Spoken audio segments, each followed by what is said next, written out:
famous work, the Enneads, 5.1.8, he says this, and I quote, and notice the language he uses.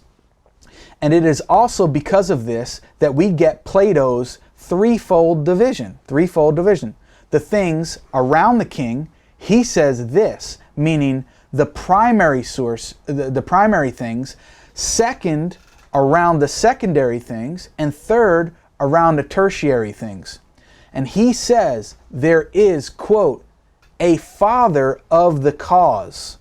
So this means he uses the language of father, and he uses the word cause, that the intellect is caused by the Father. We'll see how strikingly similar that is to Christian doctrine much later on, inshallah. For the intellect is his demiurge. So the intellect is referred to as a demiurge. And he says that the demiurge makes the soul in that mixing bowl. So the soul is also sort of then derivative from the Father, then the Son, and then the soul after that. And since the intellect is cause, he means by Father the good, or that which transcends intellect and transcends substance, essentially. So the Father is what Plato or Plotinus, in part of the Neoplatonic tradition, referred to as the good. Okay? And then the intellect is caused by the good, and then the soul is sort of derivative from the intellect as well, which is the third being. Now, Eusebius of Caesarea, which he's actually known as the father of church history, he uses the same exact passage in connection with Christian doctrine in preparation, in his work called Preparation for the Gospel in chapter 11.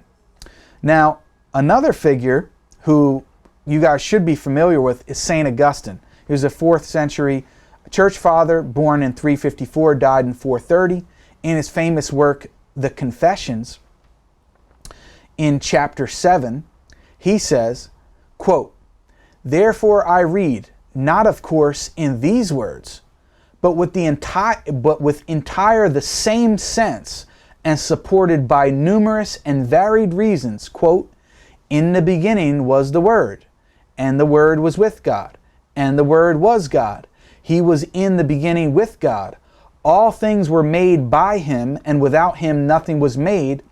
What was made is life in him, and the life was the light of men.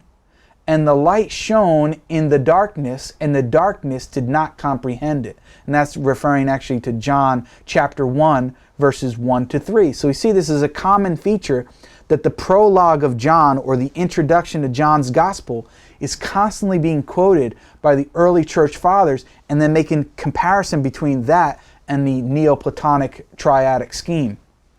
Also, in his work City of God, I believe it's in chapter 10, Augustine comments on a passage from Porphyry, who was another Greek philosopher and compiler of Neoplatonic work. He says this, and I quote, "He here," referring to Porphyry, "refers to God the Father and God the Son, whom he calls in Greek the intellect or mind of the Father." Look at this. This is St. Augustine. This isn't like some Joe off the street. This is an eminent church father who's respected amongst the Orthodox, the Catholics, and the Protestants. Okay, so he's